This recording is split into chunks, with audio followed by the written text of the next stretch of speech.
কথা কয় না, আমাদের কোনো মার্কা নেই কি ছাড়া? কোরআন ছাড়া। কোরআনের সাথে যেটুকু মিলে যায় আমরা সেটুকু তাদের সাথে আছি না নাই? তারেক রহমান বললেন বিশ্বনবীর ন্যায় নীতির আদলে দেশটাকে গড়তে চায়। এই বক্তব্যের সাথে বিশ্বনবীর যে ন্যায় নীতির আদলে দেশ গড়তে চায় এই বক্তব্যের সাথে আমাদের বক্তব্যের মিল আছে না নাই? কথা কয় না। তো বিশ্বনবীর ন্যায় নীতির আদলে দেশ গড়তে চাইলে আমাদের কোনো অসুবিধা আছে? ফখরুল ইসলাম আলমগীর বললেন যে কোরআন সুন্নাহর আইন দিয়ে দেশ চালানো হবে, কোরআন সুন্নাহ বিরোধী কোনো আইন করা হবে না। যদি সেটা হয় এই কথার সাথে আমরা দ্বিমত পোষণ করার কোনো সুযোগ আছে? কথা কয় না আছে? সুতরাং আমাদের কোনো মার্কা নেই। আমাদের মার্কা কোরআনের মার্কা, আমাদের মার্কা নবীর মার্কা। কোরআনের সাথে রাসূলের আদর্শের সাথে যাদের মিলে যায় তাদের সাথে আমাদের সম্পৃক্ততা আছে না নাই? কিন্তু এইটার সাথে যদি মিল না থাকে সে যত বড় দাড়ি পাল্লাওয়ালা হোক, ওই দাড়ি পাল্লাওয়ালার পিছনে আমরা যাব না। কথা ঠিক আছে তো? আমার কথা বোঝেননি মনে হয়, বুঝতে পেরেছেন? হাত পাখাওয়ালা যদি কোরআনের বাইরে চলে যায় সেই হাত পাখার সাথে আমাদের আপোষ হবে না। বলতেছে 143টা না 45টা এ গ্রেডের আসন। কি গ্রেডের আসন? এ গ্রেডের আসন। তাদেরকে অনেকেই প্ররোচিত করতেছে যে আপনারা কেন এত আসন কম নিবেন, আপনারা বের হয়ে আসেন। এবার আলেম ওলামারা একটু ঐক্যবদ্ধ হয়েছিল, আমরা প্রত্যাশা করছিলাম তারা ঐক্যবদ্ধভাবে হয়তো ভালো কিছু করবে, কিন্তু গুতাগুতি আছে না নাই? কথা কয় না আছে না নাই? এই জন্যে হুজুর দাওয়াত দিয়ে অনেক মাহফিলে গেলি দেখি আমাদের দ্বিতীয় বক্তা খুঁজি যে দ্বিতীয় বক্তা কই, কয় পাশের ঘরে রাখছি। তা আমার এই ঘরে কেন? এ রাখছি হুজুর। মানে ওই কমিটিও জানে যে দুই বক্তা যদি এক ঘরে তুই গুতগুতিতে মারামারি করে বসতে পারে তখন মাহফিলের সমস্যা হবে, তার থেকে দুই বক্তা দুই ঘরে থাক। এই সত্য বলছি না মিথ্যা বলছি? হ্যাঁ ভাই, আপনিও কি করিছে সাইফুল্লাহ বিন আমাদের এনামুল হাসান বিন নূর ভাইয়ের আমি আসার আগে তাড়াতাড়ি নিয়ে আইছে যে এসে যদি আবার গুতগুতি করে। হ্যাঁ, এই জন্যে হুজুরা এই গুতগুতি যদি বাদ দেয় সমাজটা শান্তিতে ভরে যাবে। বলেন ঠিক কিনা? এর আগে কিন্তু এই প্রশ্নটাই আমাকে করেছিলেন আমাদের প্রিয় মুহতারাম জনপ্রিয় জননন্দিত আপনাদের অঞ্চলের প্রার্থী, যে আপনাদের মধ্যে এত মতবিরোধ কেন, এত রেশারেশি কেন, এত দল কেন? এই প্রশ্নটাই করেছিলেন। যদিও আলোচনার আমার ওইটা প্রেক্ষাপট ছিল না। তো এই রেশারেশি এক জায়গায় ঢুকেও এক থাকতে পারতেছে না, এটা কোনো কথা হইল? বলেন। এই জন্য আলেমদের এক হওয়ার দরকার আছে না নাই? সকল আলেমকে আল্লাহ এক করে দিন, পড়েন আমিন। আল্লাহর পথে যারা চলে তাদেরকে এক করে দিন, বলেন আমিন। আমি বললাম যে কয়দিন আগে বিএনপির আয়োজনে আমি এক মাহফিলে বক্তা ছিলাম। তো বিএনপির আয়োজনে আমি মাহফিলে বক্তা, কেমন না একটু আমি আমার কথা বললো হুজুর, আমি বললাম কোনো সমস্যা নেই।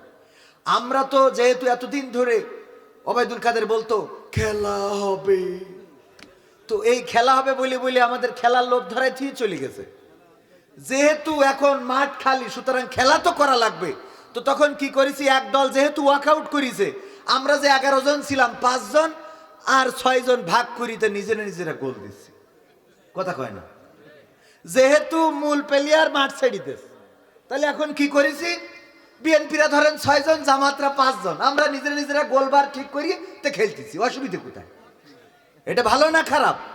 কারণ মাঠে যদি এটা প্রতিযোগিতামূলক খেলা না হয় সেই খেলা কেউ দেখতে চায়? কথা কয় না? সেই খেলা কেউ দেখে? এই মাহফিলটা যদি আওয়ামী লীগের আমলে হইতো আপনার কি মনে হয় এই মাঠে লোক জায়গা দিতে পারতেন? কারণ তখন খেলাটা জমতো ভালো। কিন্তু এখন বুঝে গেছে ও তো খেলা শেষ, যাই কি করে, এই জন্য একটু জমছে কম। ঠিক না বে ঠিক? তো এই জন্য দুইটা প্রার্থী আমি বললাম আপনারাও দাঁড়াইছেন, জামাতরাও দাঁড়াইছে, এবার ফাটাফাটি একটা খেলা হোক।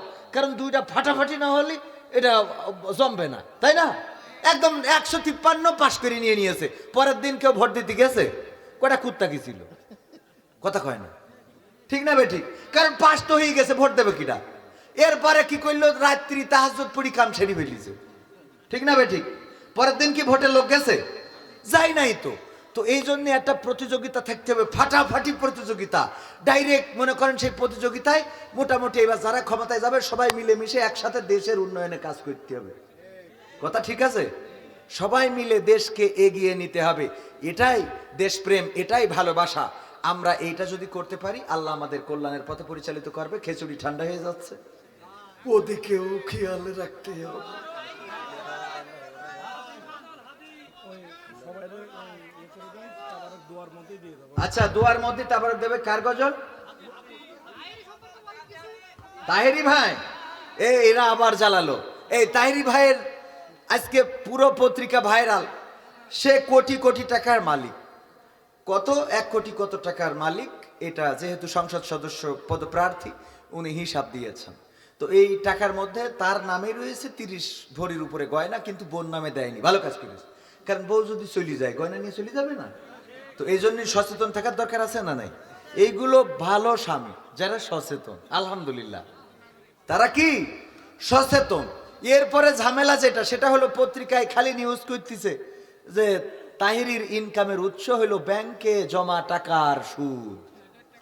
হ্যাঁ, জমা টাকার 1 কোটি কত লক্ষ টাকার মধ্যে সুদ হইলো মাসে মাসে মাত্র 26,000 টাকা। ওইটা বড় করে দেখাচ্ছে। হ্যাঁ, ওইটা বড় করে দেখাচ্ছে। তবে এটা সত্য যে একজন আলেম হিসাবে অন্তত ব্যাংকের এই সুদ সামনে আসা দরকার ছিল না, ঠিক কিনা? ব্যাংকের সুদ কেন নিবেন? ব্যাংকের এই যে ইন্টারেস্টটা কেন নিবেন? আপনি মুনাফা নিতে পারেন শরিয়া ভিত্তিক যে ব্যাংকগুলো পরিচালিত হয় সেখান থেকে, কিন্তু সুদ ভিত্তিক ব্যাংকে লেনদেন করে সেখান থেকে প্রফিট নেওয়া এটা স্পষ্ট হারাম, এটার কোনো সুযোগ। অনেকে আবার এটা বললে বলবে যে ইসলামী ব্যাংক তো ঘুরাইয়ে খায়, এরম কয় না? ইসলামী ব্যাংক কি করে? এই ঘুরানোটাই হলো হালাল। ঘুরানোটা কি হালাল?